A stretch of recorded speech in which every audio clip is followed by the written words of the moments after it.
మిత్రులందరికీ నమస్కారం. Welcome to our channel మన కథలు. మన వీడియోస్ చూస్తున్న ప్రతి ఒక్కరికి ధన్యవాదములు. వీడియోస్ అయితే చూస్తున్నారు కానీ ఛానల్ని సబ్స్క్రైబ్ చేసుకోవటం లేదు. మీరు సబ్స్క్రైబ్ చేసుకోవడం వల్ల నాకు మరింత ఉత్సాహంగా ఉంటుంది. ఛానల్ని సబ్స్క్రైబ్ చేసుకుంటారని ఆశిస్తూ ఇక కథలోకి వెళ్దాం. కావ్య తన అన్నయ్య సతీష్కి విషయం ఎలా చెప్పాలో అర్థం కావడం లేదు. చెప్తే అన్నయ్య రియాక్షన్ ఎలా ఉంటుందో, రవిని ప్రేమిస్తున్నానంటే మంచి మనసుతో అర్థం చేసుకుంటాడా, ఎలాగైనా ఈరోజు చెప్పేయాలి, గట్టిగా ధైర్యాన్ని కూడదీసుకుంది. వయసులో ఎదిగిందని కూడా చూడకుండా చెల్లెలు చెంపపై చెల్లున కొట్టాడు సతీష్.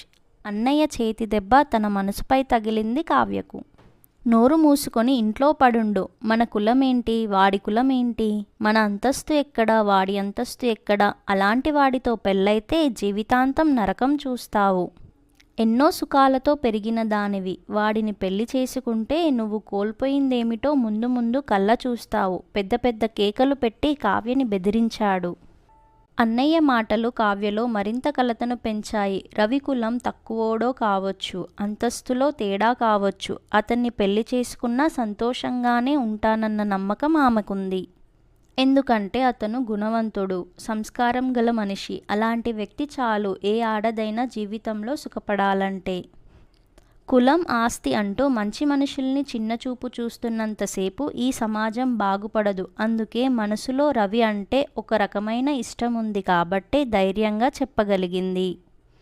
తనకు తెలుసు, నిజంగానే రవిని పెళ్లి చేసుకుందామనుకున్నా ఇంట్లో జరిగే పరిమాణాలు ఎలా ఉంటాయో ఊహించగలదు. అసలు తన ఉద్దేశమే వేరు. అతని చెల్లెల్ని చెరబట్టాలని చూస్తున్న తన అన్నయ్య ప్రయత్నం తప్పించాలని. అవును, మరి తన స్నేహితురాలు సుష్మ రవికి చెల్లెలే. రవి లక్షణాలే తన అన్నలో కూడా ఉండుంటే ఉత్తమురాలైన స్నేహితురాలు తనకు వదినగా రావడానికి సంతోషించేదేమో.